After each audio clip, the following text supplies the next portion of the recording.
fight fans? It's Monday, so let's all take a moment to examine my sack. My mail sack. Each week you guys send me questions, and each week I respond to them, because that's how a Q&A works. The real reason you're watching, though, is to find out if you won the Triple THS t-shirt or not. Here's a hint. I put the winner in the video's thumbnail every week. Let's do this shit! Tommy Sack! Louis Shreyer, can you do a show dressed like the Ultimate Warrior? Sure, Louis, why not? In honor of the Warrior being a pre-order bonus for WWE 2K14, I'll finish the show in full Warrior attire.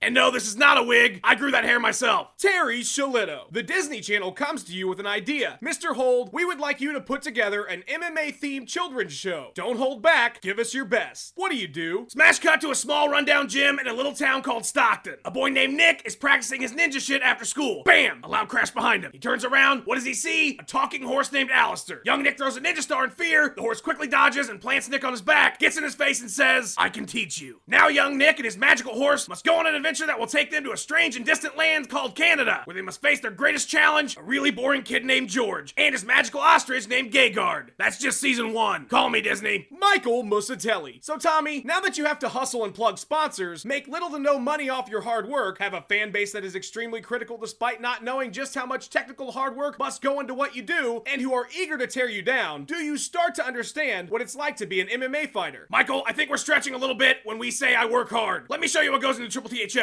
All right, time to get started on this Q&A.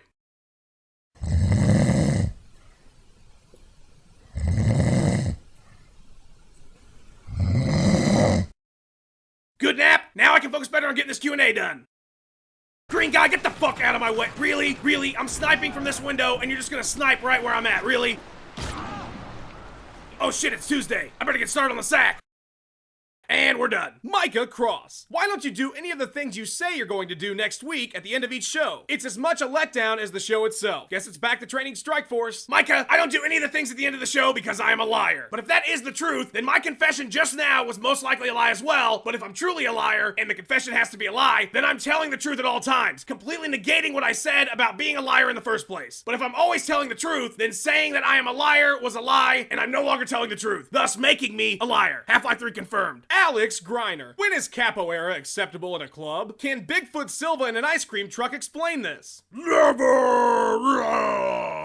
At Monkey Boy UFC. What film, past or present, do you think you and the Ultimate Warrior would have been best suited to star in? I think a shot-for-shot remake of the movie Twins with me and the Ultimate Warrior. He plays Arnold, I'm Danny DeVito with a Paul Heyman ponytail, and instead of the stupid-ass plot of that movie, we just rampage through the streets fucking shit up for 90 minutes. No plot, no words even, just me and Ultimate Warrior destroying everything in our path. Beat that, Michael Bay. Joe Farina. Did the Baja Men ever find out who let the dogs out? Joe, I am almost 100% positive that it was John Jones. Try this. Ask a question that is about something negative happening. For example, who forgot to put the milk back in the fridge? The answer will be 18 out of 21 times John Jones. Roman Alvarado. If Ultimate Warrior were able to ask a question, what would it be?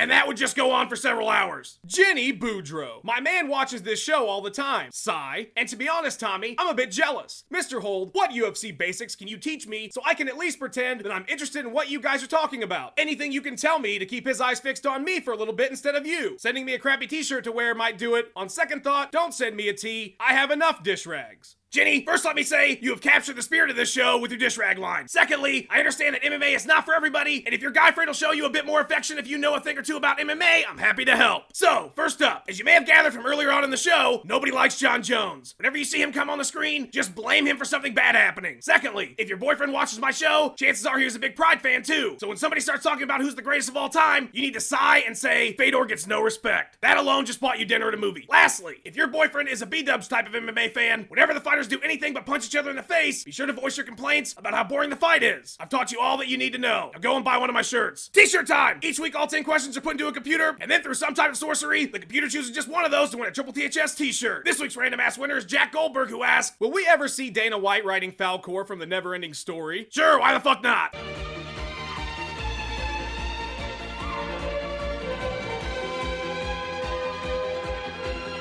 Fuck yeah! That's show, fight fans! If you want the awesome ass shirt heading Jack's way, go to tripleths.com right now and buy one. All proceeds go to improving my bank account. If I didn't answer your question, go back and check again. Are you sure I didn't answer it? New Triple THS Wednesday with more Cyborg and more Spider. It's like last week's show, but with half the funny and twice the disappointment.